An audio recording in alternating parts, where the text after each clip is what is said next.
اور قریب تھا کہ یہ لوگ تمہیں زمین مکہ سے پھسلا دیں تاکہ تمہیں وہاں سے نکال دیں، اور اس وقت تمہارے بعد یہ بھی نہ رہتے مگر کم۔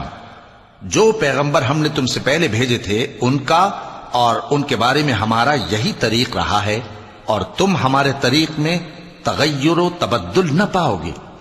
اے محمد صلی اللہ علیہ وآلہ وسلم، سورج کے ڈھلنے سے رات کے اندھیرے تک ظہر، عصر، مغرب، عشاء کی نمازیں اور صبح کو قرآن پڑھا کرو، کیونکہ صبح کے وقت قرآن کا پڑھنا فرشتوں کی حاضری کا موقع ہوتا ہے، اور بعض حصہ شب میں بیدار ہوا کرو اور تہجد کی نماز پڑھا کرو۔